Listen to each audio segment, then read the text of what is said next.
Bonjour, bien-aimés dans le Seigneur. Bonjour, Jesus House.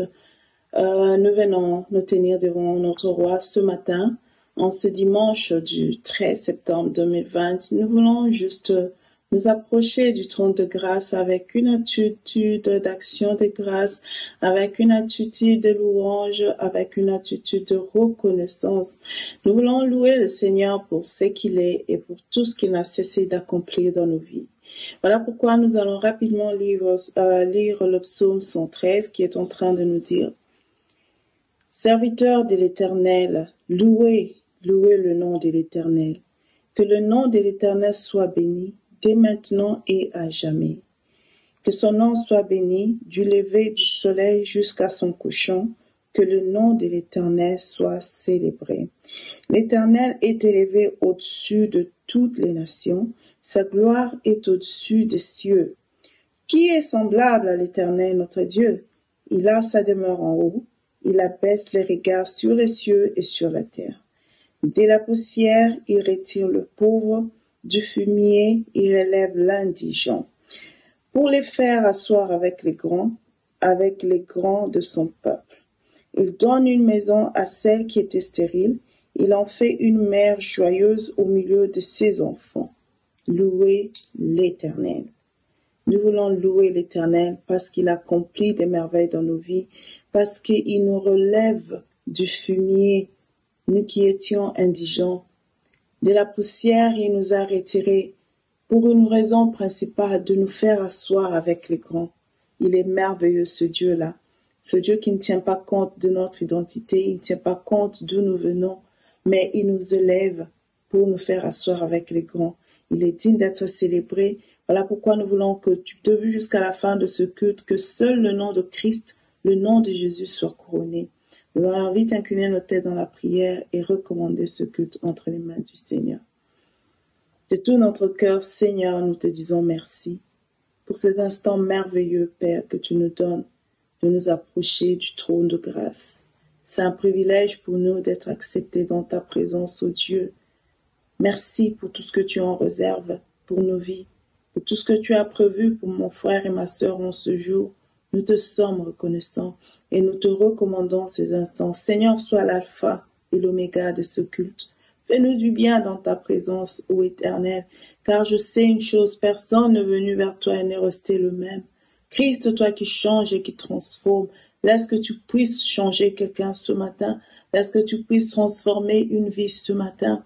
Serait-ce par la louange, serait-ce par un chant d'adoration, serait-ce, Seigneur, par le moment de la prière d'intercession, et serait-ce par le temps du partage de ta parole, ô Dieu, pour chacune des étapes, nous te voulons à l'œuvre, Seigneur.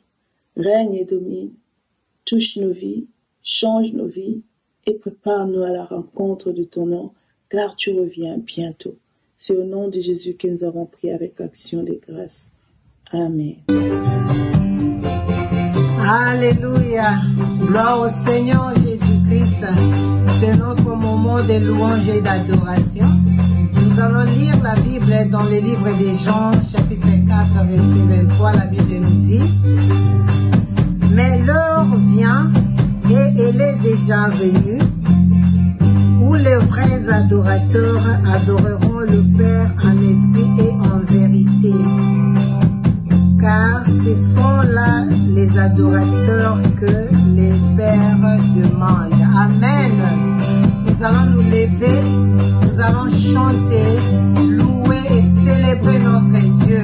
Car il nous a sauvés, car il nous a aimés, car il nous a choisis. Nous allons les déclarer et nous allons célébrer notre Dieu. Alléluia. Gloire à Jésus.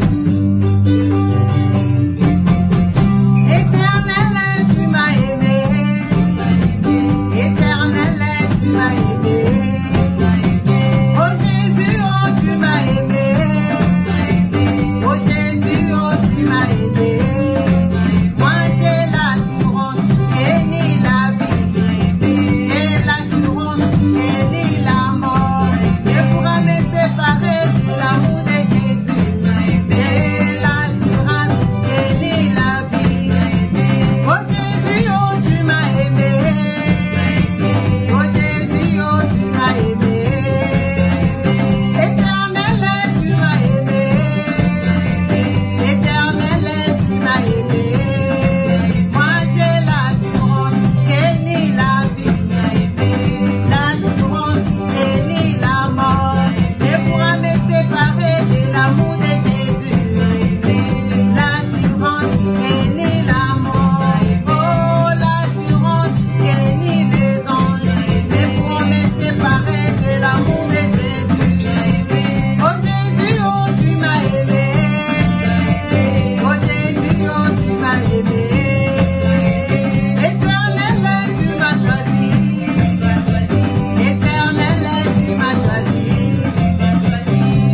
gloire te revient, la louange et l'honneur.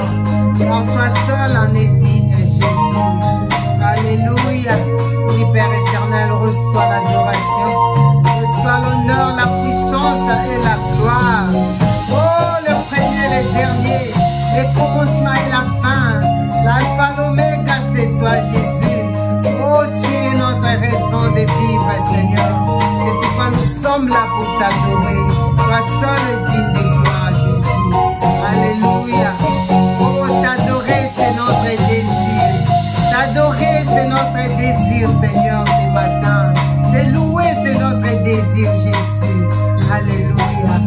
Gloire à l'agneau de Dieu. Alléluia. Merci, Seigneur. Merci, Jésus.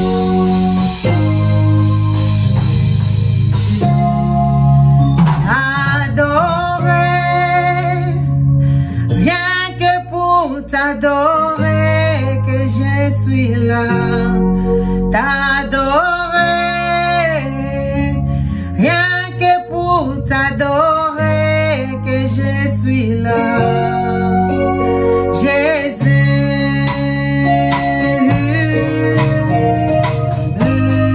t'adorer,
Seigneur pour ce moment de louange et d'adoration, un moment unique dans sa présence, car il dit dans sa parole qu'il siège au milieu de la louange de son peuple. Et nous savons que la louange fait triompher le jugement de Dieu dans nos vies. Et nous savons que cette même louange, elle nous fortifie et reconforte nos cœurs quand nous sommes dans des moments de crise et même dans des moments d'allégresse aussi. Nous le savons tous très bien. Alors nous voulons profiter de même cette atmosphère divine dans nos maisons pour intercéder. Et nous savons que quand nous intercédons, nous demandons une intervention divine de notre Seigneur. Ça peut être dans la vie de ton frère, ça peut être dans la vie de ta sœur, ça peut être dans ta propre vie à toi personnelle, ça peut être dans la vie d'un membre de ta famille, et pourquoi pas toute ta famille, et même dans notre église. Alors nous voulons prendre ce moment à part où nous voulons rentrer dans sa présence, parce que nous sommes déjà dans sa présence, on n'a même pas besoin de rentrer dans sa présence, nous sommes déjà dans la présence du Seigneur. Alors nous voulons rentrer dans la profondeur, nous voulons on veut être à mesure de sonder le cœur du roi. Vous savez, pendant un certain temps, les gens, ou même nous chrétiens, pendant cette période de coronavirus, on s'est dit que la foi de certains basculait, on se posait des questions, on a créé des murs, mais une chose est sûre, c'est que il a envoyé sa parole, nous avons cru à sa parole, nous le témoignons tous les jours que il est notre Seigneur. Et nous savons que rien n'est impossible à notre Dieu. Et par sa parole, nous voulons déclarer qu'il est capable de changer n'importe quelle situation. Je prends même un exemple. Si tu es malade, si tu connais quelqu'un qui est malade, tu vas invoquer le Jéhovah Rapha. Car c'est ce Jéhovah Rapha là qui guérit. Et il dit encore dans sa parole que c'est par ses meurtrissures que nous sommes guéris. Alors tu veux rappeler cela à ton père ce matin. Tu veux rappeler cela à ton père parce que tu es un fils, tu es sa fille aussi. Alors tu veux t'agenouiller, tu veux t'allonger, tu veux te mettre debout, tu veux marcher. Aujourd'hui tu veux intercéder. Tu dis Seigneur, j'ai besoin de toi. Seigneur, nous avons besoin de toi. Même dans cette crise sanitaire, tu continues à opérer des miracles. Car tu as dit dans ta parole que tu es le même hier, aujourd'hui et éternellement. Et parce que nous savons une chose, c'est que il nous emmène de gloire en gloire. Et parce que le Seigneur nous amène de gloire en gloire, notre vie doit obligatoirement changer. Et je sais une chose, et je suis sûre que là où tu es, tu sais une chose, que le Seigneur ne fait pas qu'écouter. Il exauce aussi nos demandes. Il exauce aussi nos prières. Déclare à la parole de Dieu. Tu déclares la parole de Dieu dans la situation que tu es en train de traverser. Mon frère et ma sœur, tu dois te lever en prière. Tu dois déclarer cela. Et nous le savons, même David l'a dit, même quand je marche dans l'ombre de la vallée de la mort, je ne crains aucun mal, car tu es avec moi, ton bâton et ta houlette me rassurent. Alors bien-aimé, l'Éternel n'est pas un Dieu de saison. Il n'est pas un Dieu de septembre seulement. Il est le Dieu de toute l'année, même si cette année ne s'est pas bien annoncée pour toi. Mais ça ne veut pas dire que la fin de l'année finira sans que tu puisses voir le miracle de Dieu. Confie-toi en l'Éternel. Je veux que tu puisses te lever. Nous voulons nous lever ce matin. Dieu, il n'est pas un Dieu qui est dans un carton parce qu'il y a Covid. Je ne peux pas apply. Je ne peux pas postuler pour un emploi parce qu'il y a Covid-19. Même dans cette période ici, tu peux postuler à un emploi. Et je suis sûre que peut-être, comme l'avait dit Mardoché à Esther, c'est peut-être pour un temps comme celui-ci que Esther, tu as été oint reine. Peut-être c'est pour un temps par ce temps que nous sommes en train de traverser. Peut-être que c'est par ce temps-là que tu apprécieras mieux le miracle de l'Éternel. Peut-être que dans ce temps ici-là, ce que ton savoir, ta connaissance, ton intelligence, tes aptitudes, peut-être que c'est pendant ce temps ici-là que les gens apprécieront. Que les gens apprécieront ta valeur, que les gens te donneront de la valeur. Alors tu veux te lever avec force, tu veux prier.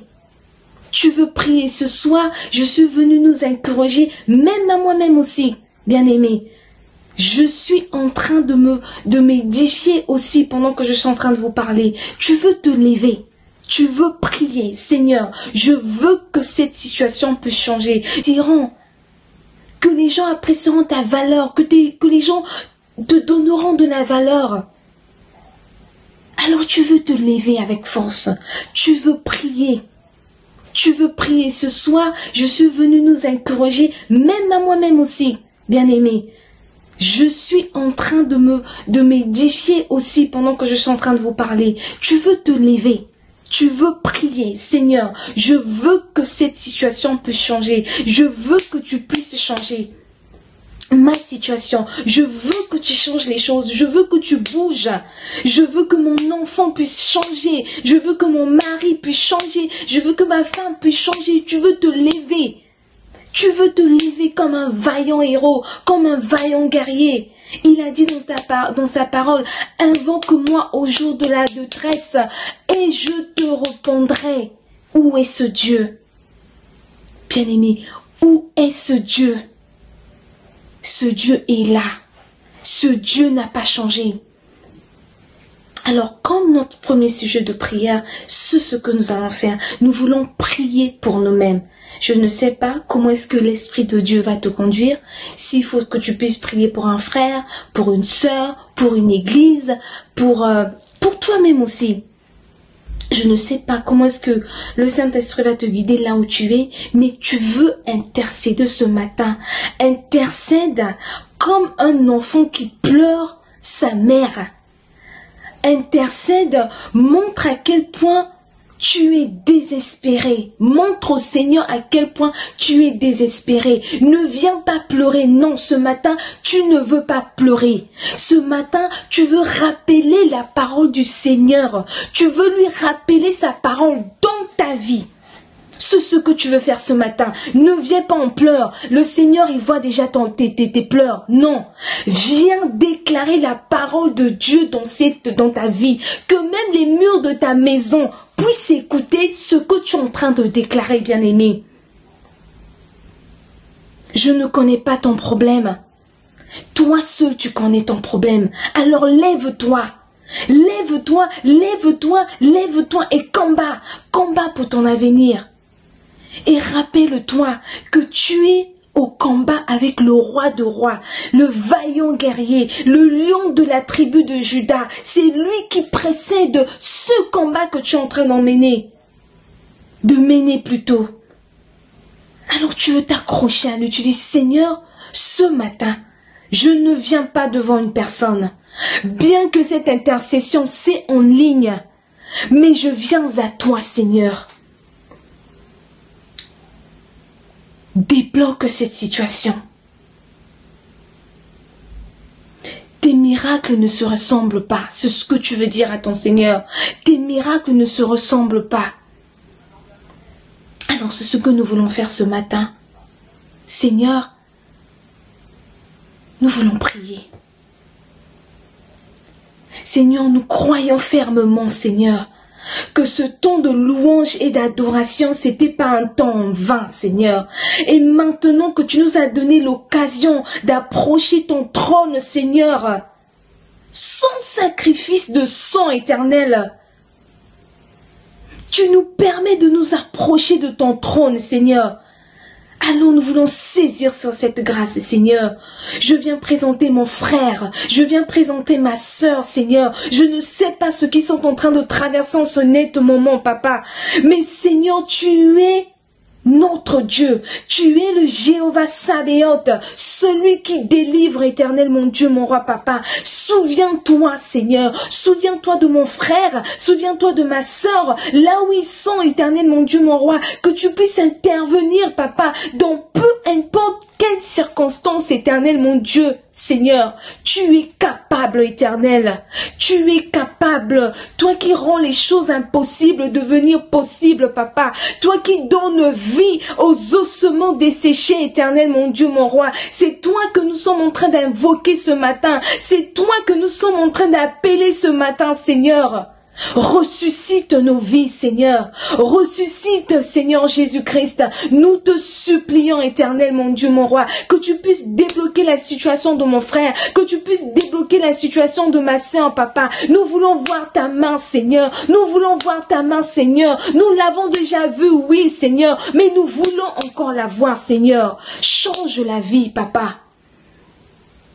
Si c'est la maladie, Seigneur Jésus-Christ, interviens. Tu es celui qui opère, Seigneur Jésus-Christ, sans les cicatrices. Tu es celui qui confond, Seigneur Jésus-Christ, la médecine éternelle, mon Dieu, mon roi. Tu es celui qui donne encore une seconde chance, éternel, mon Dieu, mon roi. Voilà pourquoi nous courons à toi, Seigneur. Seigneur, pour ceux qui sont en train de chercher le travail, papa, tu es le Jéhovah Jireh, tu pourvois à nos besoins, papa. Là où ils sont, papa, ceux qui ont peur de postuler aux emplois, même pendant cette... Seigneur, nous puissions voir ta main, Seigneur. Nous nous approchons à toi, Seigneur. Nous te rappelons ta parole, Seigneur. Nous déclarons ta parole, Seigneur Jésus-Christ, dans nos vies éternelles, sur ces situations, sur cette situation éternelle, mon Dieu, mon roi.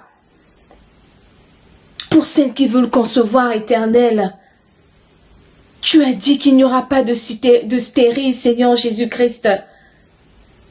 Qu'est-ce que tu nous dis? Qu'est-ce que tu dis par rapport à ma sœur? Qu'est-ce que tu dis par rapport à mon frère éternel, mon Dieu, mon roi? Donne, Seigneur. Donne, Seigneur Jésus-Christ. Donne les enfants, papa. À celles qui pleurent, Seigneur Jésus-Christ. Qui pleurent, Seigneur Jésus-Christ, dans les lieux secrets, papa. À ceux qui pleurent, papa, dans les lieux secrets, Seigneur. Donne les enfants. Oh, Seigneur. Si c'est le mariage éternel, mon Dieu, mon roi, tu as dit dans ta parole, il n'est pas bon que l'homme soit seul, je lui donnerai un être semblable éternel. Nous te supplions, Seigneur, donne un être semblable à mon frère, donne un être semblable à ma sœur éternelle, mon Dieu, mon roi. Tout ce que tu fais est bon, Seigneur. Tout ce que tu fais est bon, papa. Rappelle à mon frère, rappelle à ma sœur que tu ne les as pas oubliés. Tu ne les as pas oubliés, papa. Tout ce que tu leur demandes, c'est de se lever et de se battre, éternel, parce que nous savons que toi, tu es là. Oh Elohim, nous t'invoquons. Adonai, nous t'invoquons. Et nous te disons merci. Merci Seigneur pour ce moment éternel, mon Dieu, mon roi. Merci pour ce moment de prière. Merci parce que nous croyons fermement, Seigneur. Nous allons voir des résultats, Seigneur. Et nous déclarons ce matin, nous déclarons dans nos maisons, nous déclarons dans nos vies éternelles, mon Dieu, mon roi. Au diable, oui, nous déclarons au diable, Seigneur, que tu n'as pas encore fini avec nous, que ce n'est que le début, que nous ne craignons rien, parce que nous sommes avec toi. Tu as dit dans ta parole, si toi tu es avec nous, qui sera contre nous, Éternel? De quoi d'autre aurions-nous peur, Seigneur? Amen. Amen. Toujours dans cette même pensée de prière,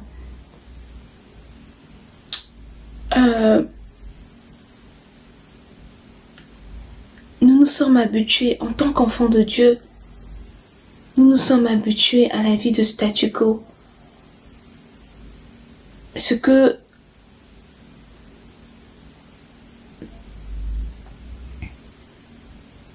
nous trouvons certaines choses maintenant normales. Comme je cherchais le mariage, j'ai eu le mariage. Je crois que c'est bon. Je crois que ce que Dieu avait en réserve pour moi, c'était le mariage. Comme il m'a donné le mariage, bon, c'est bon. Il dit qu'il nous fait marcher de gloire en gloire. Bien-aimé, même si ce dont tu as prié, l'Éternel a exaucé cela, tu ne dois pas t'arrêter. Non. Tu ne dois pas t'arrêter de prier.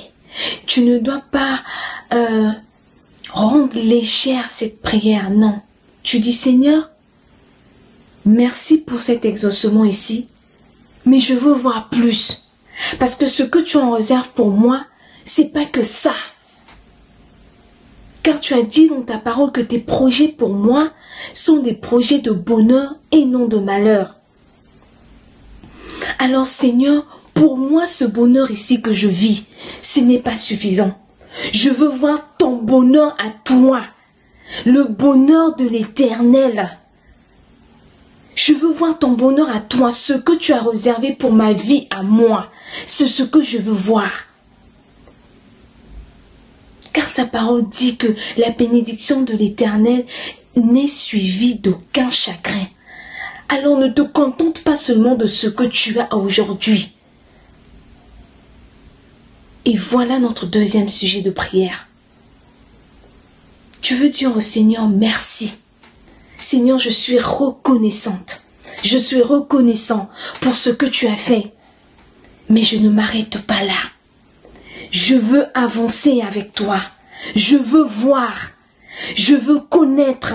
Je veux sentir. Je veux goûter. Comme tu le dis dans ta parole, voyez, sentez, goûtez comment l'Éternel est bon. C'est ce que je veux voir dans ma vie, Seigneur. Je ne veux pas m'arrêter ici. Oui, tu m'as béni avec un enfant, mais je ne veux pas. Oui, tu m'as béni avec un enfant, mais je ne veux pas m'arrêter ici. Je veux voir plus que ce que tu as en réserve pour moi. Oui, tu m'as donné un travail, mais je veux pas m'arrêter ici. Je veux continuer parce que je veux voir ta gloire, Seigneur.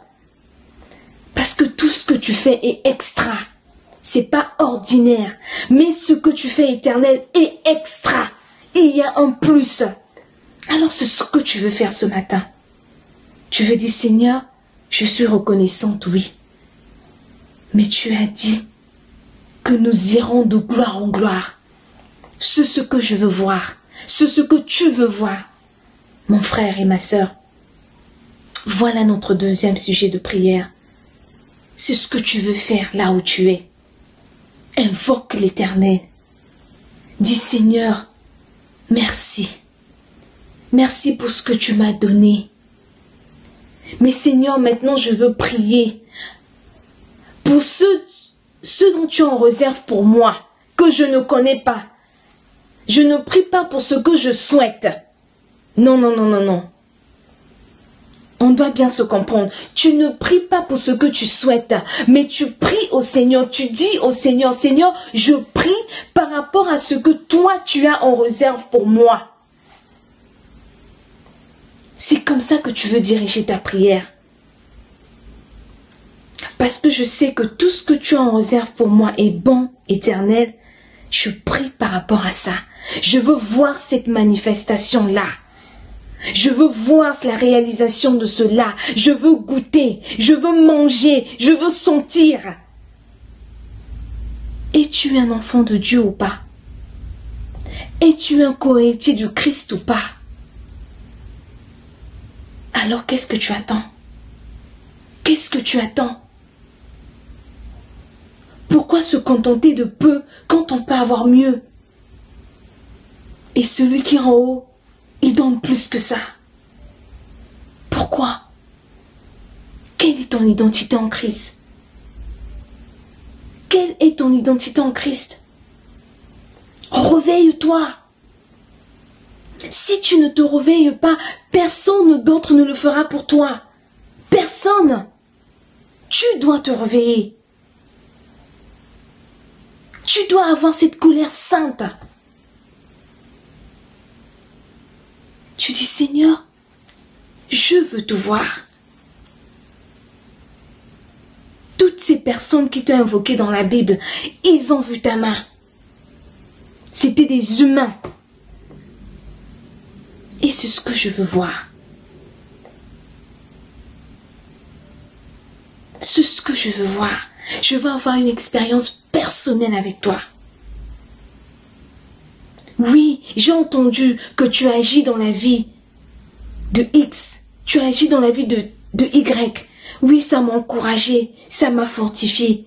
Mais je veux avoir une expérience personnelle avec toi. Et c'est ce que tu veux faire ce matin. Tu veux avoir cette expérience personnelle avec le Seigneur.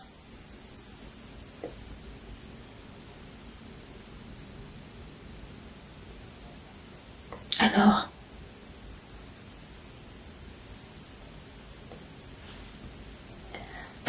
voilà ce dont j'avais à partager par rapport à l'intercession, ces deux sujets de prière. Et nous allons prier pour cette nation, le Royaume-Uni. Seigneur, nous te remettons l'Angleterre entre tes saintes mains. Éternel, il n'y a que toi. Il n'y a que toi, personne d'autre, Seigneur. Personne d'autre, Seigneur. Il n'y a que toi. Parce qu'il n'y a que toi, Seigneur. Nous te remettons le Royaume-Uni entre tes saintes mains. Toi qui as le cœur du roi entre tes mains, Seigneur. Manifeste-toi, Seigneur. Oui, la terre est remplie, Seigneur Jésus-Christ, de l'obscurité. Mais ta lumière est là, Seigneur. Fais luire ta lumière éternelle. Fais luire ta lumière dans cette nation. Nous voulons voir ta main. Nous voulons voir ta gloire. Nous voulons voir tes empreintes éternelles dans le Royaume-Uni. Tu ne somnoles ni ne dors, éternel. Tu veilles sur le Royaume-Uni. Alors manifeste-toi, Seigneur. Manifeste-toi, mon Dieu. Au nom de Jésus-Christ, nous avons ainsi prié. Amen. Et ma prière est que, là où tu es, que le Seigneur puisse te fortifier. Alléluia. Bonjour Jesus House. Bonjour frères et sœurs, nous sommes très contents d'être devant vous ce matin parce que Dieu, dans sa grâce, il a permis que nous nous tenions là. Il est le maître des temps et des circonstances. Il a voulu que ce jour, qui était déjà bien inscrit dans son calendrier, que nous puissions vous apporter la parole de la part du Seigneur. Avant de tout commencer, j'aimerais bien remercier Pasteur Mark Menda pour cette opportunité qu'il me donne d'apporter la parole. C'est vraiment un privilège qu'il me donne de me tenir là devant vous pour essayer de partager le peu de ce que le Seigneur a mis dans nos cœurs. Vous conviendrez avec moi que dimanche après dimanche, le Seigneur est en train de nous parler de diverses manières au travers de ses serviteurs. Dernièrement, le dimanche dernier, le pasteur Marc nous a parlé sur le choix. Alors, bien aimé, j'aimerais juste vous rappeler que le choix est un élément très capital dans notre vie, car nous en avons besoin dans tous les aspects de la vie. Dans notre vie chrétienne, nous devons faire le choix. Pour le travail, il y a un choix à faire. Pour le mariage, il y a un choix à faire. Dans tout aspect de la vie, il y a un choix à faire. Mais la Bible nous dit, choisissez la vie et vous vivrez. Et c'est dans ce sens-là que nous voulons vous encourager. Tout en sachant que la vie, c'est Jésus-Christ lui-même. Nous devons choisir la vie qui est Jésus pour que nous vivions. Amen. Alors, sans plus tarder, nous allons rentrer dans le vif du message de ce matin. Avant d'y aller, j'aimerais que vous puissiez vous joindre à nous, nous incliner dans la prière pour quelque temps. Nous allons dédier ces instants entre les mains du Seigneur. Tendre Père, nous te disons merci, toi le Dieu Tout-Puissant, omniscient, l'omnipotent, l'omniprésent, pour ces instants merveilleux que tu nous accordes de nous tenir devant toi afin d'écouter ta parole, ô Éternel. La Bible me dit que c'est poussé par l'Esprit que les hommes ont parlé de la part de Dieu. Ce matin, je te prie, ô Dieu, que ton Esprit Saint puisse m'utiliser de la manière que tu voudras, ô Éternel.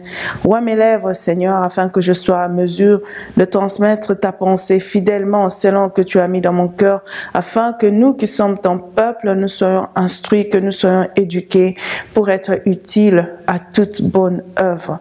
Je recommande mon frère et ma sœur qui va écouter ce message. Seigneur, prédispose nos cœurs, puisque tu nous donnais un cœur de chair qui va recevoir de cette sémence et qui va bien la gérer afin qu'elle porte de fruits dignes de la repentance. C'est au nom de Jésus-Christ que j'ai ainsi prié avec action de grâce. Amen. Alors, ce matin, le Seigneur veut que nous puissions partager sur un sujet qui est très important pour notre vie. Ce sujet m'a été inspiré alors que la semaine dernière, on était en train d'échanger avec nos bien-aimés. Nous sommes tous dans un groupe où nous partageons la Bible. Ce groupe est intitulé la Bible en une année. Donc, au fait, nous sommes en train de nous édifier du jour au lendemain, semaine après semaine, échanger notre connaissance, notre compréhension des passages bibliques qui nous sont donnés au jour. Alors qu'on échangeait avec les frères, on était en train de parler dans le livre de Daniel. Le Seigneur nous a beaucoup parlé dans le livre de Daniel et c'est de là que mon message a été inspiré. Ce message est intitulé « Comment connaître le secret du roi ?» Comment connaître le secret du roi? Alors là, nous voulons rapidement définir les mots-clés qui se retrouvent dans ce topic. Nous avons le mot connaître, le mot secret et le mot roi. Alors connaître, selon le dictionnaire, c'est le fait de se faire une idée claire de quelque chose ou de quelqu'un. Se faire une idée claire de quelque chose ou de quelqu'un.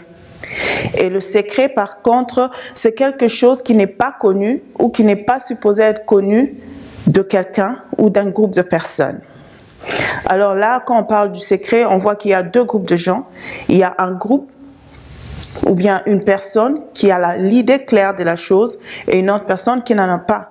Alors, par rapport à la personne qui n'a pas l'idée claire de la chose, pour cette personne-là, la chose est encore un secret. Amen. Et le mot roi, c'est un chef souverain ou une personne qui règne quelque part ou bien qui règne sur un domaine. Alors là, plus rapidement, le chapitre 25 du livre de Proverbes, verset 2 nous dit « La gloire de Dieu, c'est de cacher les choses, et la gloire des rois, c'est de sonder ces choses. » La gloire de Dieu, c'est de cacher les choses, et la gloire du roi, c'est de sonder ces choses. Et plus loin dans le livre d'Amos 3, verset 7, il est écrit « Dieu ne fait rien sans révéler à ses serviteurs les prophètes. » Alors, vous pouvez dire que ça se contredit un petit peu parce que Proverbe dit que la gloire de Dieu, c'est de cacher les choses. Et Amos nous dit que Dieu ne fait rien sans révéler à ses serviteurs le prophète. Alors, ce n'est pas une contradiction, c'est juste pour nous dire que Dieu est souverain. Dans sa souveraineté, il aime bien cacher les choses. C'est lorsqu'il y a un mystère devant quelqu'un, lorsqu'il y a un mystère quelque part, c'est alors que la grandeur de Dieu se révèle encore et encore. Et Proverbe 25 continue pour dire que mais la gloire du roi, c'est de sonder les choses. Alors nous allons demander qui est ce roi? Qui est ce roi? Ce roi, moi je vous dirais directement que c'est vous et c'est moi. Nous sommes des rois et nous allons bien l'expliquer, nous allons bien l'étaler pour que nous comprenions en fait que nous sommes des rois. Amen. Il est écrit dans le livre de Luc, chapitre 12, verset 32, « Ne crains point, petit troupeau, car votre Père a trouvé bon de vous donner le royaume. Ne crains pas, petit troupeau, car votre Père a trouvé bon de vous donner le royaume. » Plus loin dans la Bible, dans Psaume 23, la Bible nous dit que l'Éternel est mon berger, je ne manquerai de rien. Alors si l'Éternel est ton berger, si l'Éternel est mon berger, nous sommes ses brebis. Et l'ensemble des brebis, ça compose un troupeau. Et il est clairement dit dans Luc 12 que ne crains pas petit troupeau, car votre Père a trouvé bon de vous donner le royaume. Si le Seigneur a trouvé bon de nous donner le royaume, c'est pour régner sur ce royaume, c'est pour dominer sur ce royaume, et en conclusion, on dira que c'est pour être des rois. Amen. C'est de là que je conclus que nous sommes des rois. Alors, qui est ce roi? Ce roi, c'est toi, ce roi, c'est moi. Et il est encore bien écrit dans Chroniques, 2 Chroniques 7, verset 18, il est écrit « J'affermirai le trône de ton royaume comme je l'ai promis à David ton père. » Et plus loin encore dans 1 Chronique 28, le Seigneur est en train de dire au verset 7 « J'affermirai pour toujours ton royaume si tu restes attaché comme aujourd'hui à la pratique de mes commandements et de mes ordonnances. » Bien-aimés, nous voulons juste établir que nous sommes des rois. Et ce Dieu qui prend plaisir à cacher les choses, et à nous, il donne le privilège de sonder ces choses. Amen. Et plus loin, on voit encore dans 1 Pierre 2, verset 5, la Bible nous dit que nous sommes au contraire une race élue, un sacerdoce royal, une nation sainte, un peuple acquis, afin que nous annoncions les vertus de celui qui nous a appelés des ténèbres à son admirable lumière. Et encore une fois, vous conviendrez avec moi que par ce passage, c'est en train de nous confirmer que nous sommes des rois. Nous sommes un sacerdoce royal. Le Seigneur nous a mis à part. Il nous a donné cette autorité. Il nous a donné ce pouvoir-là de régner sur un domaine, de régner sur un territoire quelconque et sur tout ce qui puisse exister. Parce que si vous voyez encore au commencement, quand Dieu a créé le monde dans Genèse, il a dit qu'il a créé l'homme pour qu'il puisse dominer. Il a mis l'homme dans le jardin pour qu'il puisse dominer et qu'il puisse le garder. Et là, ça confirme notre royauté et là, ça confirme notre seigneurie. Alors, nous voulons juste entrer maintenant dans le vif du sujet. Maintenant que nous avons compris que nous sommes des rois, alors comment connaître notre secret?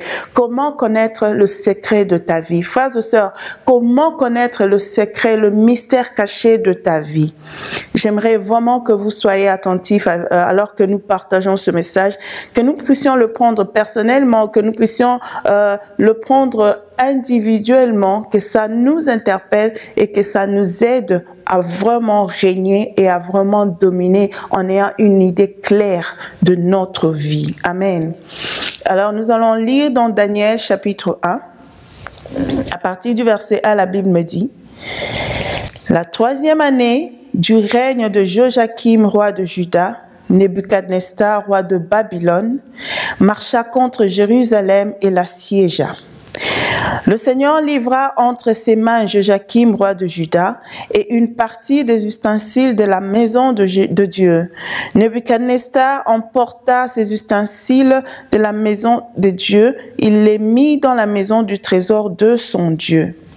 Le roi donna l'ordre à Ashpenaz, chef des eunuques, d'emmener quelques-uns des enfants d'Israël de race royale ou de famille noble, de jeunes garçons doués de sagesse, d'intelligence et d'instruction, capables de servir dans le palais du roi et à qui l'on enseignerait les lettres et la langue des Chaldéens. Amen. On va s'arrêter là pour l'instant. Si nous regardons cette histoire de Daniel, Daniel venait de la famille de Juda. Il venait de la lignée des Israélites. C'était un enfant de Dieu. Et là, on est en train de nous dire que le roi Nebuchadnezzar avait pris ces enfants-là de Juda en esclavage. Le roi de Babylone était là, il est venu marcher contre Jérusalem, il a assiégé Jérusalem, il a dominé Jérusalem, il a vraiment pris Jérusalem en captivité. Alors, du fait que Jérusalem était sous son autorité, il n'avait pas de choix que de faire tout ce que le roi devait les inculquer. Mais nous voulons voir un élément important, le premier élément important qui nous aidera à connaître le secret du roi que nous sommes. Et cet élément, il nous dit qu'ils doivent être sans défaut corporel. L'un des premiers critères que le roi Nebuchadnezzar avait établi, alors qu'on irait choisir parmi les jeunes gens de Juda, il devait être de la race royale, des familles nobles, et il devait être sans défaut corporel.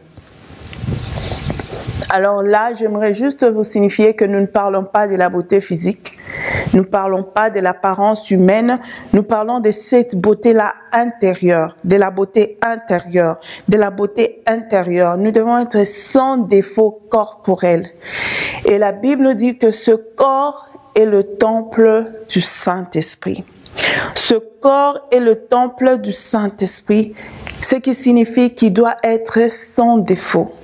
Et si nous voulons juste faire une corrélation entre l'Ancien Testament et le Nouveau Testament, nous verrons bien que lorsque Dieu donnait aux Lévites les instructions sur le genre des animaux qu'ils devaient emmener alors qu'ils devaient offrir des holocaustes à Dieu, alors qu'ils devaient offrir des offrandes, il est écrit dans Lévitique chapitre 3 verset 1, et si vous lisez encore Lévitique 1 verset 10, Exode 29 verset 1 et Exode 12 verset 5, ils sont en train de nous décrire comment est-ce que ces animaux-là devaient être. Alors que ces gens-là avaient des troupeaux, alors qu'ils avaient des bétails, ils devaient regarder parmi les animaux dans leur champ quel genre d'animal choisir pour offrir à Dieu. Et Nombre 19 me dit ceci dans le verset 2. Voici ce qui est ordonné par la loi que l'Éternel a prescrite en disant, parle aux enfants d'Israël et qu'ils t'emmènent une vache rousse sans tache, sans défaut corporel et qui n'ait point de joug sur son cou. Alléluia. Dieu recommande qu'on emmène des vaches rousses qui sont sans tache, sans défaut corporel et qui n'ait point de joug. Quelqu'un me dirait, jusque-là, pourquoi on dit que nous sommes des rois? Pourquoi on dit que nous ne devons pas avoir des défauts corporels? Oui, la Bible nous recommande d'offrir nos corps en sacrifice vivant à l'Éternel. Ce corps qui est le temple du Saint-Esprit doit être offert continuellement en sacrifice vivant. Et comme ces vaches qui venaient devant le Seigneur pour être consacrées, pour être offertes en sacrifice comme des holocaustes, la première recommandation qui a été donnée, il a été dit que ces animaux doivent être sans défaut corporel. Plus loin, il dit, ils ne doivent pas avoir l'œil aveugle, ils ne doivent pas être en train de boiter. Frères et sœurs, nous qui sommes des rois, nous qui sommes des sacrifices pour Dieu, nous ne devons pas être des boiteux, nous ne devons pas être des aveugles, nous ne devons pas être des sourds, parce que là, ce sont des handicaps, ce sont des défauts qu'on peut trouver sur un corps. Encore une fois, j'aimerais souligner que je ne parle pas, je ne suis pas en train de discriminer sur la vie humaine naturelle. Je ne suis pas en train de dire que les boiteux ne peuvent pas hériter le royaume de cieux. Je ne suis pas en train de dire que les personnes avec handicap physique ne peuvent pas hériter le royaume de cieux ou ils ne peuvent pas régner. Mais je suis en train de parler de défauts spirituels. Je suis en train de parler d'un corps spirituel, de la personne, d'une âme que le Seigneur a gagnée, que Christ, pour laquelle il est décédé, il est mort sur la croix. Christ t'a racheté pour que tu sois une race élue, un sacerdoce royal. Et comme le roi Nebuchadnezzar, il pouvait chercher partout ailleurs, il pouvait regarder partout ailleurs. Pourquoi il a mis son regard sur les enfants qui sont issus d'une race royale? Pourquoi il n'est pas allé dans la classe moyenne? Pourquoi il n'est pas allé chercher les gens qui ont une vie moyenne, qui n'ont pas une vie aisée? Pourquoi il a misé sur les gens d'une vie noble, d'une classe royale? Je ne sais pas. Nous n'avons pas l'explication. C'est lui-même qui pourrait nous dire pourquoi il avait misé sur ces gens-là, pour cette classe-là. Mais moi, mon entendement et ma compréhension, je suppose que les gens qui vivent dans un palais royal, ils ont des normes, ils ont des valeurs à respecter, ils ont des restrictions, ils peuvent pas parler n'importe comment. Parce que si, du moins, on prenait exemple aujourd'hui, on allait visiter le Buckingham Palace, on verra que les gens qui y habitent ne vivent pas comme tout le monde, ils ne marchent pas comme tout le monde, ils ont une attitude à adopter, même pour parler, pour saluer les gens, il y a une attitude à adopter. Et c'est ce genre de personnes que le roi Nebuchadnezzar voulait pour qu'il puisse servir dans son gouvernement. Frères et sœurs, tu as de la valeur. Vous avez de la valeur. Vous êtes roi. Et pour que vous soyez à mesure de connaître le secret de votre vie, l'élément principal ici, nous devons être sans défaut corporel. Et dans Nombre, ça insiste, ça dit, il ne doit point avoir le joug. Ils ne doivent pas avoir le joug. Ces vaches-là qu'on amène ne doivent pas avoir de joug. Qu'est-ce qu'un joug? Je me rappelle, c'est peut-être une année passée que le pasteur Marcelli nous a une fois parlé sur le joug et elle avait bien décrit, elle avait même fait circuler un slide à l'écran qui nous montrait ces vaches-là qui avaient de joug. Et le dictionnaire me dit que le joug est une pièce de bois qu'on met sur la tête de bœuf pour les atteler. Vous voyez un bœuf qui marche, peut-être un bœuf qui est en train de labourer dans un champ. Il est déjà fatigué, il est déjà en train de faire un travail qui lui demande beaucoup d'énergie. Par-dessus tout, on lui ajoute un joug. Et quand vous avez un joug sur le cou, je suppose que vous serez dans cette position, la tête sera inclinée, vous ne saurez pas relever votre tête, vous ne saurez pas même tourner ni à gauche ni à droite, le cou sera ride, ça va être stiff, ça va pas vous empêcher de faire le mouvement du corps que vous voulez faire librement. Et là, la Bible nous dit que ces vaches-là ne doivent pas avoir le joug sur leur cou. Alors, j'aimerais qu'on souligne bien que par-dessus éviter le défaut corporel en nous, on ne doit pas avoir le joug sur notre cou. Alléluia. Alléluia. Et là, le Christ nous dit, prenez de mon joug qui est doux et qui est humble.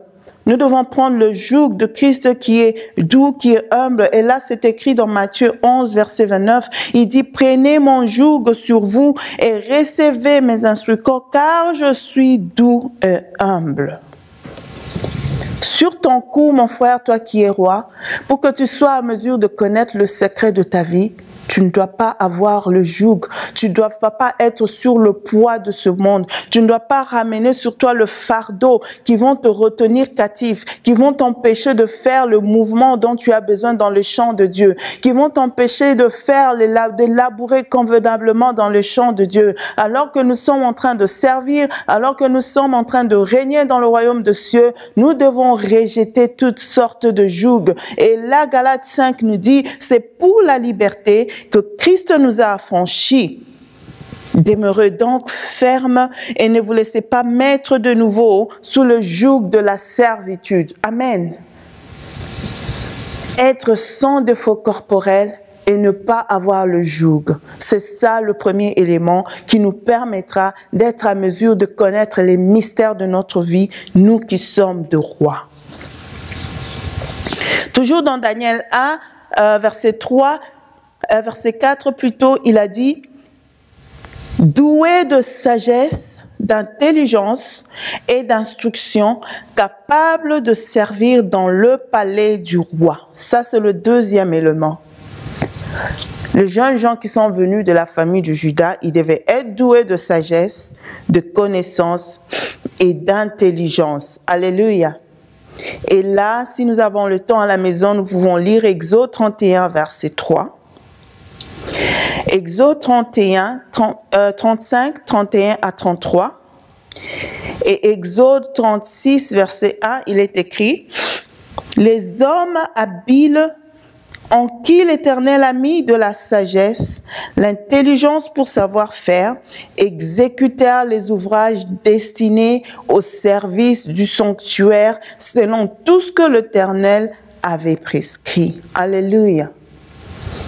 Un roi, pour qu'il soit à mesure de discerner, pour qu'il soit à mesure de connaître les mystères de sa vie, le mystère du royaume qu'il est en train de gouverner, les choses claires, il a besoin d'être rempli de sagesse, d'intelligence et de connaissance pour savoir faire et pour exécuter les ouvrages destinés au service du sanctuaire. Et Proverbe chapitre 1, verset 1 à 9 nous montre exactement pourquoi nous avons besoin de la sagesse. Pourquoi nous avons besoin de la sagesse. Encore une fois, je voulais mentionner ce groupe avec lequel nous faisons l'étude biblique. Il y a 2 semaines passées, notre sœur Fallon nous a parlé dans le livre de Proverbes. Nous avons exploité le livre de Proverbes. Pourquoi on avait besoin de la sagesse? Et là, Proverbes chapitre 1, verset 1 me dit, Proverbe de Salomon, fils de David, roi d'Israël. Pour connaître la sagesse et l'instruction, pour comprendre les paroles de l'intelligence, pour recevoir des leçons de bon sens, de justice, d'équité et de droiture, pour donner aux simples du discernement, au jeune homme de la connaissance et de la réflexion, que le sage écoute et qu'il augmentera le savoir, et celui qui est intelligent acquérera de l'habileté. Alléluia. Que le sage écoute. Que le sage écoute pour qu'il augmente de l'intelligence. Que le sage écoute pour qu'il augmente de l'intelligence et il va acquérir de l'habileté. En tant que roi, pour acquérir l'habileté de faire tout ce que nous sommes supposés faire, nous avons besoin de la sagesse. Nous avons besoin de la sagesse, car cette sagesse est une couronne de grâce pour ta tête et une parure pour ton cou. Encore une fois, on mentionne le cou. L'élément premier nous a dit qu'on ne doit pas avoir le joug sur le cou. Et ici, le deuxième élément nous dit que la sagesse sera comme une parure pour ton cou. Vous vous imaginez une dame qui est bien habillée, qui a un collier attaché en son cou. Elle est en train de rentrer dans cette salle de fête et il y a des gens qui la regardent. Et moi, je me dis que non seulement ils sont en train de regarder les habits et tout ce qu'elle a mis, et si ce collier-là qu'elle a sur son cou, à supposer que ça brillait, à supposer qu'il y avait des perles, les gens seront captivés, l'attention sera captivée sur ce collier-là. Il y en a qui vont se demander, waouh, c'est quel genre de collier? Ces perles-là qui brillent, est-ce que c'est vraiment de l'or? Est-ce qu'il y a du diamant à l'intérieur? Qu'est-ce que c'est? Et voilà, ça sera une parure pour ton cou. C'est à ce parallélisme que la Bible est en train de comparer la sagesse. Si nous avons la sagesse en tant que roi, en tant que des personnes qui sont supposées dominer, ça sera comme une parure sur notre cou qui va attirer l'attention des gens autour de nous, qui va nous donner de la valeur. C'est par rapport à ce que tu auras sur ton cou que les gens commenceront à estimer, waouh, peut-être qu'elle vient du palais royal, peut-être qu'elle habite, en ville, elle n'habite pas au quartier de démunis. On va commencer à estimer d'où tu viens. Alléluia, frères et sœurs. C'est un élément très important. Et la Bible nous dit que la crainte de l'Éternel, c'est la haine du mal. La crainte de l'Éternel est le commencement de la sagesse. Pour que toi qui es roi, pour que moi qui suis un roi, je puisse régner, que je puisse avoir cette sagesse, je dois craindre l'Éternel. Je dois craindre l'Éternel. Et d'où nous viendra cette sagesse? La sagesse, là, nous viendra de Dieu, car c'est lui-même qui donne la sagesse. Si nous regardons l'histoire du roi Salomon, alors il était en train de régner, il avait toutes les richesses, il avait tout dont il avait besoin. Il a il a fait bâtir le temple pour Dieu. Et lorsqu'il priait, il a dit, Seigneur, donne-moi de la sagesse. Donne-moi de la sagesse pour que je sois à mesure de gouverner. Donne-moi de la sagesse pour que je sois à mesure de renier, de conduire ton peuple dans le bonne voie. Frères et sœurs, nous avons besoin de la sagesse. Et c'est Dieu qui la donne. Il nous la donne par randomly, il nous la donne lorsque nous désirons. Nous devons désirer avoir cette sagesse. 1 Roi chapitre 4 verset 29. Si nous avons le temps, nous allons le lire. Et 1 Roi chapitre 4 verset 34, il est écrit « Et les rois de tout le peuple venaient entendre la sagesse de Salomon. » 1 Roi 7, 14 nous parle aussi de la sagesse. Ça vient pas de l'homme, ça vient de Dieu. Nous ne voulons pas être sages selon ce monde. Nous ne voulons pas être sages aux yeux des hommes en faisant ce qui est conforme à ce que le monde nous demande, mais nous devons être sages selon Dieu. Et la sagesse selon Dieu, c'est la crainte de l'Éternel. La sagesse selon Dieu, c'est la haine du mal. Amen. Et 2 Chroniques 1 verset 1 nous dit « Au-delà de la sagesse, Dieu a donné à Salomon une richesse sans pareil. » Puisque Salomon l'a désiré, puisque Salomon a demandé cela à Dieu, Dieu a vu que c'était la chose la plus cruciale dont Salomon avait besoin, qui allait maintenir son royaume stable. Au-delà de toutes ces choses, Dieu lui a donné une richesse sans pareil.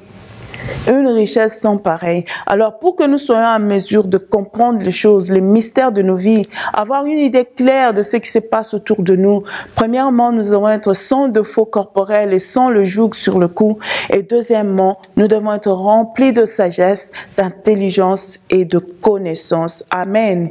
Alors, le troisième élément, rapidement, dans Daniel 1 toujours, il a dit, Daniel 1, on va y retourner rapidement.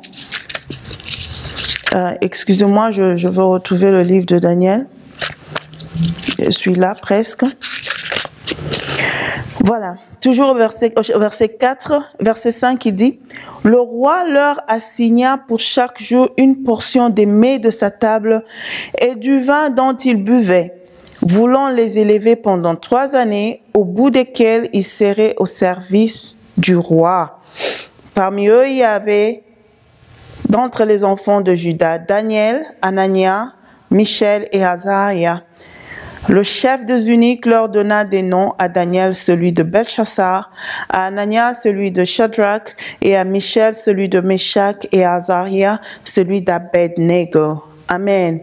Nous connaissons bien l'histoire de ces 4 jeunes gens. Et l'élément que nous voulons souligner ici dans notre 3e point, le roi leur assigna pour chaque jour une portion de mets de sa table et du vin dont ils buvaient, voulant les élever pendant 3 années, au bout desquelles ils seraient au service du roi. Amen. Alors nous allons écrire ceci. Le 3e élément, pour que nous soyons à mesure de comprendre le mystère de nos vies, de comprendre le secret du roi, c'est de choisir de ne pas nous souiller par les mets du roi. Par les mets du roi. Pour être en mesure de connaître le secret du roi et d'avoir la révélation, de sonder les choses cachées de nos vies, nous avons à faire ce choix. Encore une fois, le choix revient. Merci, Pasteur Marc, pour dimanche passé. Tu as parlé du choix. Oui, nous devons faire le choix de ne pas manger le mets du roi. Daniel avait fait un choix. Il était invité à ce festin. Il était invité à prendre le repas. Il était invité à s'asseoir à la même table que le roi. Frères et sœurs, des fois quand nous lisons la Bible, nous devons essayer de revoir cette histoire-là dans notre contexte. Je m'imagine, moi, on m'invite d'aller prendre le dîner avec la reine d'Angleterre et moi je dis non merci, je ne vais pas venir. Les gens diront que je suis insensée. Les gens diront que cette fille-là, quelle opportunité elle est en train de perdre. Qui sait si elle allait à ce festin-là? Qui sait quand elle se mettrait à la table avec la reine? Peut-être qu'elle aura des ouvertures, elle aura des connexions avec des gens qui pourront la permettre, qui pourront la booster. Mais Daniel a dit, merci beaucoup roi Nebuchadnezzar pour l'invitation, mais moi Daniel, je ne veux pas me mettre à ta table. Je ne vais pas me mettre à ta table. Ça prend du kilo, ça prend un courage, ça prend de l'audace et ça prend à ce que cette personne-là connaisse réellement son identité pour qu'elle soit à mesure de rejeter l'invitation du roi. Daniel connaissait son identité, frères et sœurs. Daniel avait su qu'il ne venait pas de n'importe où. Il n'est pas d'une famille de minuit. Il vient de la race royale. Il vient de la maison de nobles. Du coup, il ne doit pas compromettre son identité en s'associant à ce repas-là qui est souillé. Un repas qui est corrompu. Derrière ce repas, il y avait beaucoup de choses qui devaient se faire. Il y avait une loi qui devait être décriée, que les gens devaient se soumettre devant les statues, que les gens devaient adorer les statues au lieu d'adorer Dieu. Daniel, puisqu'il était rempli de sagesse, puisqu'il était rempli de connaissances et d'intelligence, il était à mesure de discerner les choses. Il savait voir ce qui était l'idée qui était cachée derrière le roi Nebuchadnezzar. Du coup, il s'est dit, non, moi, merci, je ne viens pas à ce festin. Je ne me mets pas à cette table. Je ne veux pas m'associer avec vos décisions qui sont à la contre de la volonté de mon Dieu. Oh, que Dieu nous aide.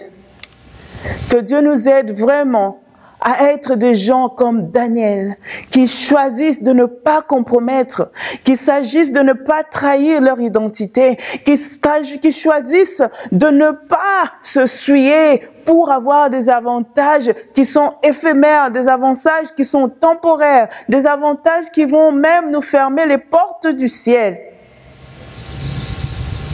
J'aimerais que nous puissions comprendre, pour que nous soyons à mesure de sonder le secret du roi, pour que nous soyons à mesure de comprendre les mystères, d'avoir une idée claire de notre vie. Nous ne devons pas nous soumettre, nous ne devons pas nous asseoir à la table du roi de ce monde. Le roi de Babylone. Le roi de Babylone. Oh, Daniel était exposé. Il y a un musicien chrétien qui a dit, ça a toujours été pendant la fête que les enfants de Dieu ont été souillés. Si nous connaissons les histoires de la Bible, si nous lisons les Écritures, nous comprendrons qu'il y avait un festin qui a été offert et ça avait coûté la tête de Jean-Baptiste. Il y avait un roi qui avait invité les gens à sa table. Il y avait un roi, le roi Hérode, il avait invité les gens à sa table. Ils avaient mangé, ils avaient bu. Nous pouvons tous comprendre qu'est-ce qui se passe après l'alcool. Nous pouvons tous comprendre qu'est-ce qui peut arriver alors qu'on est rassasié. On commence à parler, on commence à faire des illusions. On peut même commencer à faire beaucoup de bêtises. Et parce que ce roi-là était ivre, il savait même plus, il n'avait plus le sens. Lui qui avait peur de Jean-Baptiste, lui qui savait que Jean-Baptiste était un enfant de Dieu, que c'était un envoyé de Dieu. Il voulait pas porter sa main sur Jean-Baptiste, mais à cause de cette table, à cause de ce repas qui était souillé, il n'avait plus de sens. Et lorsque cette jeune fille est venue lui demander, car le roi lui a dit, demande-moi tout ce que tu voudras, je te le donnerai. Et cette fille, en complicité avec sa mère, ils sont venus, ô roi, donne-nous la tête de Jean-Baptiste. Bien-aimés, nous ne devons pas nous mettre à la table du roi de ce monde. Nous ne devons pas manger les mets du roi de ce monde. Quels sont les mets du roi de ce monde? Le roi de ce monde, c'est le diable, le prince de ce monde qui règne et qui domine. Il nous offre beaucoup de choses à sa table. Oh, pour avoir la promotion, tu dois aller dans des loges. Tu dois faire des sacrifices de vies humaines. Tu dois tuer quelqu'un. Tu dois empoisonner quelqu'un. Oh, pour avoir une stabilité dans cette société alors que nous sommes dans ce monde occidental, les femmes doivent déclarer qu'elles sont femmes seules. On va leur donner des maisons. On va leur donner des avantages. Oh, il y en a même qui avaient prétendu avoir des maladies mentales pour qu'on leur donne des papiers. Ils se sont fait des personnes avec handicap pour avoir des privilèges de ce monde. Ce sont les mets du roi. Daniel a dit, non, roi, je ne viendrai pas à ton festin. Je ne veux pas manger de ces viandes qui sont grasses. Je ne veux pas boire de ce vin. Mais moi, je vais manger les légumes. Alléluia. Il a choisi. Il avait fait un choix. 1 Samuel 20, versets 1 à 42. Nous voyons encore une histoire fascinante d'un roi qui avait tellement mangé et bu Amen. Il avait tellement mangé et bu qu'il n'avait plus de sens. Nous voyons l'histoire de Nabal. Nous voyons l'histoire de Nabal. Nabal avait mangé et il avait bu. Il avait fait un festin. Il était avec ses collaborateurs sur la table. Mais Abigail, bien qu'elle était une reine, la femme de ce monsieur, de ce grand homme, Abigail a dit, moi je ne veux pas prendre part à ce repas. Parce qu'il y a des choses que je dois être au contrôle de. Il y a des choses que je dois avoir ma main dessus. Le roi Nabal, alors qu'il mangeait et qu'il buvait, David avait envoyé des messagers auprès de lui pour chercher un partenariat, pour chercher des collaborations.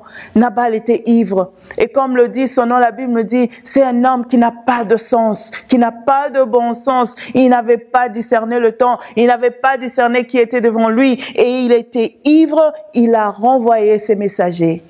Et du coup, ça a énervé David. D'où il était, il venait avec rage, il venait avec décision de tuer Nabal. Mais gloire à Dieu pour Abigail.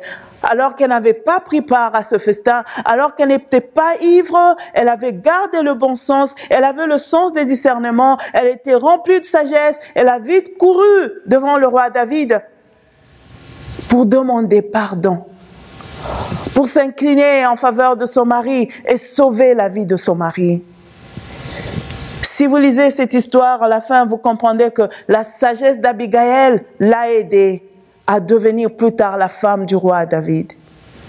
Bien-aimé, si tu fais un choix de ne pas te mettre à la table du roi, de ne pas manger de cette nourriture qui est suée, qui paraît très bien, bien préparée, ça sent bon, il y a des chefs bien avec beaucoup d'expérience, avec beaucoup de renommée qui sont en train de servir dans le palais. La table est bien servie.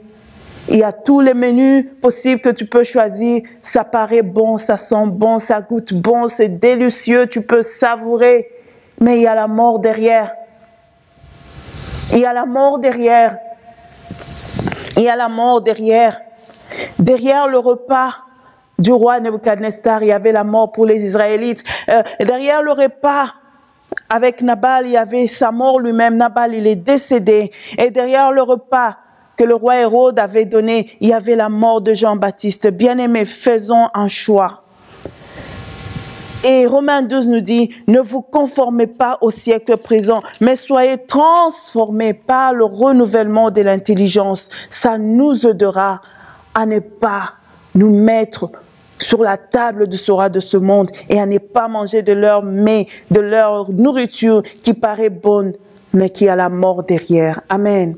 Et le dernier élément, Daniel a fait, il a dit, je vais prier. Verset 8 dans Daniel 1. Daniel résolut de ne pas se souiller par les mets du roi et par le vin dont le roi buvait, et il pria le chef des eunuques de ne pas l'obliger à se souiller. Dieu fit trouver grâce à Daniel faveur et grâce devant le chef des eunuques. Le chef des eunuques dit à Daniel, je crains mon seigneur le roi, qui a fixé ce qui devait manger et boire, car pourquoi verrait-il votre visage plus abattu que celui de jeunes gens de votre âge? Vous exposeriez ma tête auprès du roi. Alors Daniel dit à l'intendant à qui le chef des eunuques avait remis la surveillance de Daniel, de Anania, de Michel et Azaria, éprouve tes serviteurs pendant 10 jours, qu'on nous donne des légumes à manger et de l'eau à boire. Tu regarderas ensuite notre visage et celui de jeunes gens qui mangent les mets du roi, et tu agiras avec tes serviteurs d'après ce que tu auras vu. Il leur accorda ce qu'ils demandaient et les éprouva pendant 10 jours. Au bout de 10 jours, ils avaient meilleur visage et plus d'embonpoint que tous les jeunes gens qui mangeaient les mets du roi. L'intendant emportait les mets et le vin qui leur étaient destinés et il leur donnait des légumes. Dieu accorda à ces 4 jeunes gens de la science, de l'intelligence dans toutes les lettres et de la sagesse. Et Daniel expliquait toutes les visions et tous les songes. Amen. Et si plus tard dans le chapitre 2 de ce livre, nous verrons que Daniel avait prié. Il a dit, moi je veux prier. Moi je veux prier. Je sais que mon Dieu, à partir du verset 18 de Daniel 2, Il a fait cette prière. Ensuite, Daniel alla dans sa maison. Il instruisit de cette affaire à Anania, Michel et Azaria, ses compagnons, les engageant à implorer la miséricorde du Dieu des cieux, afin qu'on ne les fît pas périr Daniel et ses compagnons avec le reste des sages de Babylone. Alors le secret fut révélé à Daniel dans une vision pendant la nuit, et Daniel bénit le Dieu des cieux. Daniel prit la parole et dit, « Béni soit le nom de Dieu, d'éternité en éternité. À lui appartiennent la sagesse et la force. C'est lui qui change les temps et les circonstances, qui renverse et qui établit les rois, qui donne la sagesse aux sages et la science à ceux qui ont de l'intelligence. Il révèle ce qui est profond et caché. Il connaît ce qui est dans les ténèbres et la lumière demeure encore avec lui. Dieu de mes pères, je te glorifie et je te loue de ce que tu m'as donné la sagesse et la force, de ce que tu m'as fait connaître ce que nous t'avons demandé, de ce que tu nous as révélé, le secret du roi. » Amen. Daniel a prié. Il a prié. Alors qu'il s'est déjà nourri des légumes, alors qu'il s'est déjà nourri de l'eau, il a pris de l'eau pour assoiffer sa soif. Il n'a pas pris du vin. La Bible me dit, ne vous enivre pas de vin, car c'est de la débauche, mais soyez remplis du Saint-Esprit. Et l'eau, ça représente le baptême du Saint-Esprit. Daniel était rempli de l'Esprit de Dieu. Psaume 23 me dit, l'Éternel est mon berger, je ne manquerai de rien. Il me conduit dans des verts pâturages. Daniel a mangé des légumes, les verts pâturages, la parole de Dieu. C'est ce qui a nourri Daniel. C'est de ça qu'il s'est nourri pendant 3 jours. Frères et sœurs, nous devons nous nourrir de ces verts pâturages. Puisque nous sommes du troupeau de l'Éternel, puisqu'il nous a donné le royaume, puisque nous sommes de rois pour dominer, pour régner, pour que nous soyons à mesure de discerner des choses de nos vies, de nos familles, les mystères cachés derrière la vie de nos enfants, les mystères cachés dans ton travail, le mystère caché derrière cette promotion que tu es en train de chercher, les mystères cachés devant cet enfant que tu cherches, que tu es en train de pleurer jour et nuit. Seigneur, comment pourrais-je avoir un enfant? Les mystères cachés que tu es en train de chercher pour stabiliser tes enfants, pour qu'ils soient dociles, pour qu'ils soient des enfants obéissants, ça se trouve là, dans les verts pâturages. Les légumes et l'eau qui est le Saint-Esprit. Et alors qu'il s'était nourri de ces légumes, alors qu'il était rempli du Saint-Esprit, il a prié. Il a cherché la face de Dieu. Lui et ses compagnons, Shadrach, Meshach et Abednego, ils ont imploré le Dieu des cieux, en qui appartiennent la sagesse et la force. Bien-aimé, tu n'as pas besoin d'aller chercher ailleurs. Tu n'as pas besoin d'aller chercher chez les marabouts. Tu n'as pas besoin d'aller chercher chez des gens qui font des divinations pour te révéler. Tu n'as pas besoin d'exposer ta main à un étranger qui va lire sur ta main et commencer à te raconter des choses. Tout ce que tu veux faire en tant que roi, en tant que quelqu'un qui règne et qui domine, c'est d'implorer le Dieu du ciel, à qui appartient la sagesse et la force. Alléluia. À qui appartient la sagesse et la force.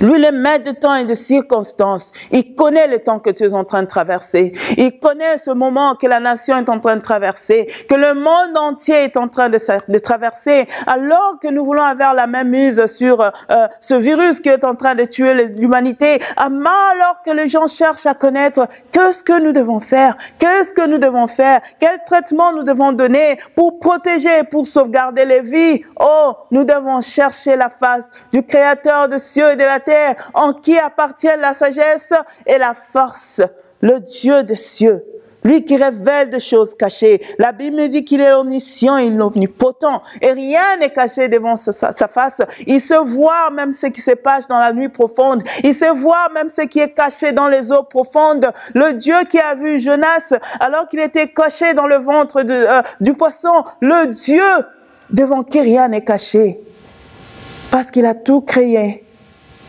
Et il sait là où il a placé chaque chose. Rien n'est caché devant lui. Le Dieu des mystères, le Dieu de la révélation. Lui qui l'a dit dans Jérémie 33, « Invoque-moi, je te répondrai. Je te ferai connaître de grandes choses, de choses cachées que tu ne connais pas. » C'est ce Dieu-là que nous sommes en train de vous présenter ce matin. Pour que nous soyons réellement des gens qui sont issus de cette famille royale, de ce sacerdoce royal. Nous devons invoquer ce Dieu. Jour et nuit, nous devons chercher sa face. Jour et nuit, nous devons nous nourrir de ses verts pâturages, de ses légumes. Jour et nuit, nous voulons nous nourrir de sa parole. Jour et nuit, nous voulons être, étancher notre soif par le Saint-Esprit, lui qui nous donnera la force, lui qui nous révélera des choses cachées. Car la gloire de Dieu, c'est de cacher les choses. Et la gloire du roi, c'est de sonder ces choses. Bien-aimé, ma prière et le vœu de mon cœur est que le roi de gloire nous aide à sonder les choses cachées. Puisque nous sommes des rois. Amen. Et c'est sur ce temps-là que nous allons finir ce message. J'espère que le Seigneur nous a interpellés, que le Seigneur nous a aidés à comprendre notre identité, à revoir notre positionnement, à revoir notre appel, à revoir l'attitude que nous devons avoir en tant que de rois, en tant que des sacrificateurs, les gens qui font des choix qui donnent la vie pour sa gloire. Nous allons prier au nom de Jésus. De tout cœur, nous te disons merci Seigneur, le maître des temps et des circonstances. Merci, le Dieu de Daniel, de Shadrach et Abednego. Aujourd'hui, tu es notre Dieu, puisque nous sommes de la lignée de Jésus. Nous sommes de la lignée de ceux qui ont été sauvés, rachetés à la croix du Calvaire.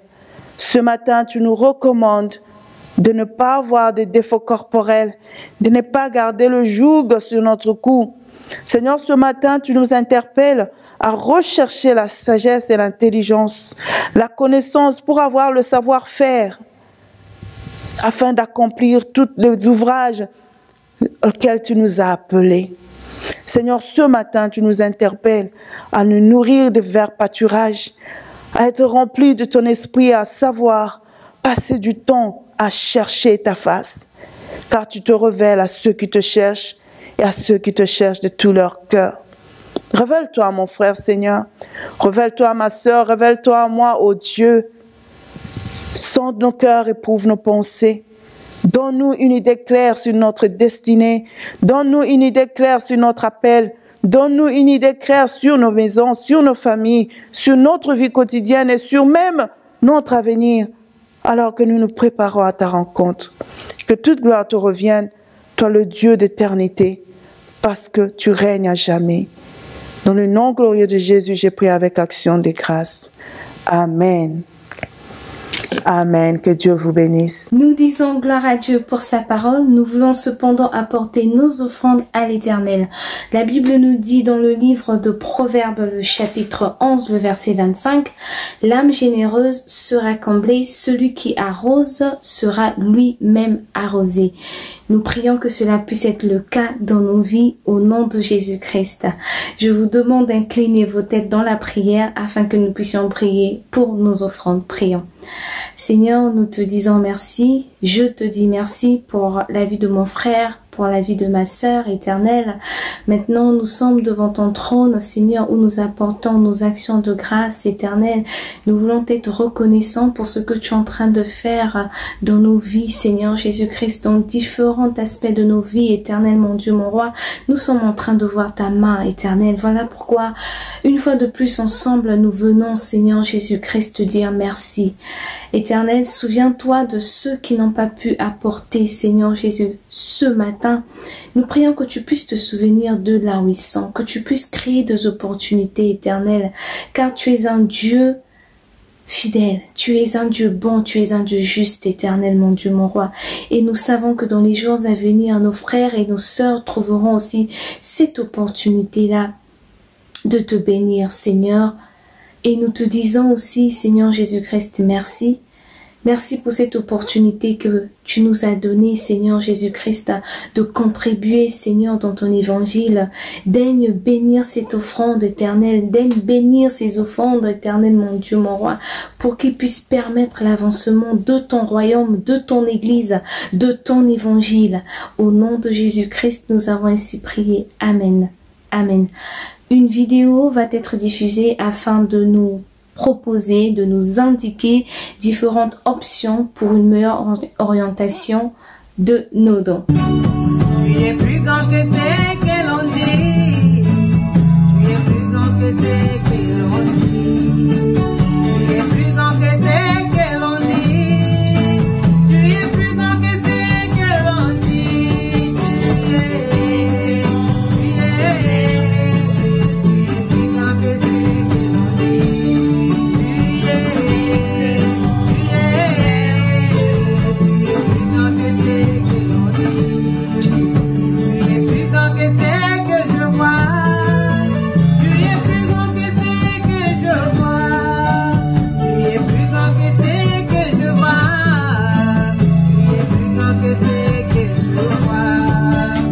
Tu es plus grand que ce que je vois. Tu es plus grand que ce que je vois. Oh, tu es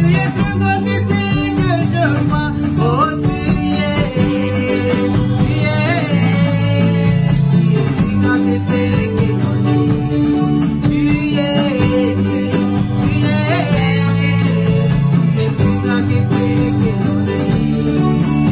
Tu es plus grand que ce que j'espère. Tu es plus grand que ce que j'espère. Tu es plus grand que ce que j'espère. Tu es plus grand que ce que j'espère. Tu es plus grand que ce que j'espère. Tu es plus grand que ce que j'espère. Oui, tu es plus grand que ce que l'on dit. Tu es plus grand que ce que l'on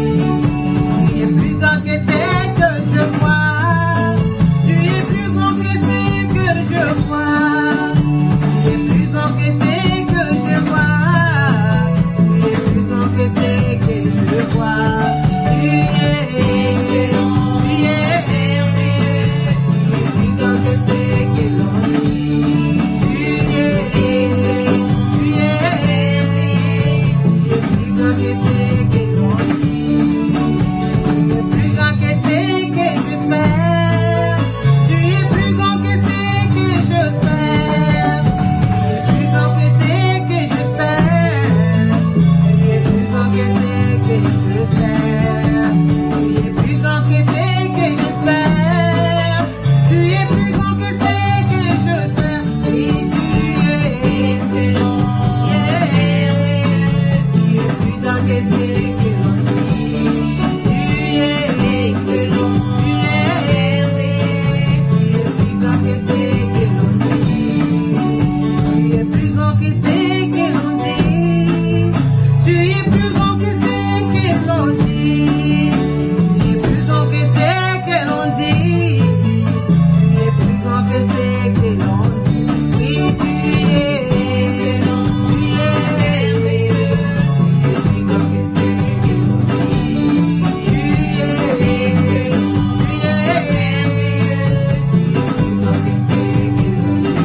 es excellent. Tu es plus grand que ce que l'on dit. Tu es excellent. Tu es plus grand que ce que l'on dit. Tu es excellent. Tu es plus grand que ce que l'on dit. Shalom bien-aimés, nous continuons à célébrer le Seigneur pour nos bien-aimés qui célèbrent leur anniversaire au mois de septembre. Nous avons le frère Fils à célébrer le 2 septembre, Maman Gétou le 6, Edouard le 9, Maman Ruby qui a célébré son anniversaire le 11 passé, Maman Linda le 12, nous avons Papa Daniel qui va célébrer son anniversaire le 19, nous avons Victoria qui célèbre son anniversaire le 29 et Sean Yabi le 30 septembre. Alors nous voulons vraiment prier pour eux, les bénir là où ils sont, que le Seigneur puisse le bénir, puisse leur donner un cadeau d'anniversaire. Alors tu vas prier pour nos bien-aimés. Seigneur, nous te disons merci Éternel, pour la journée que tu as faite, Éternel, afin que soit, Seigneur, un sujet de joie et d'allégresse, Éternel, mon Dieu, pour nos bien-aimés. Nous te disons merci, Éternel, mon Dieu, pour la vie, Seigneur, de Tout-Puissant que tu leur donnes. Merci pour la grâce et la faveur qui les accompagne. Merci pour la protection et la provision, oh Dieu. Nous te les présentons aujourd'hui, Papa, Seigneur. Tu as choisi qu'ils soient nés au mois de septembre, c'est 9e mois, Éternel, Dieu de gloire. Mois de maturité, Seigneur. Mois d'enfantement et de nouveau commencement. Laisse que, oh Dieu, Seigneur, nous prions qu'il fasse montre, Éternel, mon Dieu, mon roi, de maturité sur tout le plan de leur vie, Éternel, mon Dieu. Et nous prions, oh Dieu, Seigneur, qu'ils puissent enfanter, Éternel, mon Dieu, les projets, Seigneur, que tu as mis en eux, Éternel. Car tu dis dans ta parole, Éternel, car je connais les projets que j'ai formés sur vous. Un projet de paix et non de malheur, afin de vous donner un avenir et de l'espérance. Seigneur, nous prions à ce que, Seigneur, que tu ordonnes, Éternel, mon Dieu, à tes anges, oh Dieu, de le garder, Seigneur, mon Dieu, dans toute leur voie, éternelle. Nous prions aussi, Seigneur, que tu leur accordes les désirs éternels le plus profond, Seigneur, de leur cœur, et que tu accomplisses tes desseins, Seigneur, dans leur vie éternelle. Nous prions à ce que, Seigneur, que tu puisses le rassasier, Seigneur, de longs jours éternels, mon Dieu, mon roi, et que tu leur fasses voir ton salut éternel. Nous te disons merci, Papa, Seigneur, parce qu'ils sont l'ouvrage de Thomas, Seigneur, et ont été créés en Jésus-Christ pour accomplir de bonnes œuvres que tu as préparées en avance pour eux, ô Éternel. Nous te disons merci, Papa, et nous te rendons grâce pour leur vie. Oh, Papa, nous te disons merci. Au nom de Jésus, nous avons ainsi prié. Amen. Amen. Bien-aimés, nous vous souhaitons un joyeux anniversaire. Que le Seigneur vous bénisse et qu'il puisse vous visiter d'une façon spectaculaire. Gloire à Dieu pour votre anniversaire. Amen. Nous sommes arrivés presque à la fin de notre culte. Nous avons quelques annonces et après nous allons faire la prière de clôture. Nous avons Mandate, la conférence des hommes qui se fait chaque année. Du côté anglophone, c'est au mois de septembre aussi. Ça commence du 24 au 26. Bien-aimés, veuillez consulter ou encore veuillez aller sur le website de l'église pour vous enregistrer. C'est à la fin de ce mois-ci, du 24 au 26. Et nous voulons rappeler à tous nos bien-aimés que nous avons prière chaque vendredi, pour toutes les femmes. Nous avons aussi prière chaque samedi de 9h à 11h pour le travailleur ainsi que des volontaires. Et nous rappelons aussi que nous avons nos études bibliques chaque mercredi de 19h à 21h. Oui, et nous allons lire la parole de Dieu avant de clôturer. Il y a un verset, il y a un passage que le Seigneur a mis sur mon cœur afin que nous puissions lire et méditer aussi dessus. Le passage se trouve dans le livre de Lamentations. Lamentations chapitre 3 du verset 19 au verset 26.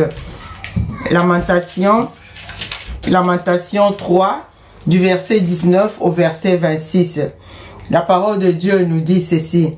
Quand je pense à ma détresse et à ma misère, à l'absinthe et au poison, quand mon âme s'en souvient, elle est abattue au-dedans de moi. Voici ce que je veux repasser à mon cœur, ce qui me donnera de l'espérance. Les bontés de l'Éternel ne sont pas épuisées. Ses compassions ne sont pas à leur terme. Elles se renouvellent chaque matin. Oh, que ta fidélité est grande. L'Éternel est mon partage, dit mon âme. C'est pourquoi je vais espérer en lui. L'Éternel a de la bonté pour qui espère en lui. Pour l'âme qui les cherche, il est bon d'attendre en silence le secours de l'Éternel. Alors nous allons prier, bien-aimés. Là où tu es, tu vas prier. La parole de Dieu nous dit que ses bontés se renouvellent chaque matin. Et plus la parole de Dieu que nous venons d'écouter en ce matin. Nous allons prier que cette parole puisse nous accompagner tout au long de la semaine. Seigneur, nous te disons merci éternel, mon Dieu, pour ces cultes de dimanche. Nous te disons merci, toi qui es Alpha et Oméga. Seigneur, tu as commencé, tu as cheminé et voilà la fin avec nous, éternel. Nous te disons merci. Papa, merci pour ce que tu as fait, Seigneur. Merci pour ce que l'œil a vu et ce que l'œil n'a pas vu, éternel. Merci, Seigneur, pour tes bienfaits. Merci pour ta parole, éternel, mon Dieu, mon roi, qui nous sanctifie. Ta parole qui nous lave, oh Dieu. Ta parole, éternel, mon Dieu, mon roi, qui nous édifie, éternel Dieu de gloire. Afin que nous soyons, Seigneur, mon Dieu, mon roi, que nous devenions des hommes et des femmes accomplis, éternel Dieu Tout-Puissant, prêts à toute bonne œuvre. Seigneur, nous te disons merci pour tes bontés, Seigneur. Nous te disons merci pour tes compassions, ô éternel. Papa, laisse que, oh Dieu, que cette semaine éternelle soit une semaine éternelle, mon Dieu, durant laquelle tu vas visiter mon frère, tu vas visiter encore une fois ma soeur, éternelle de Tout-Puissant.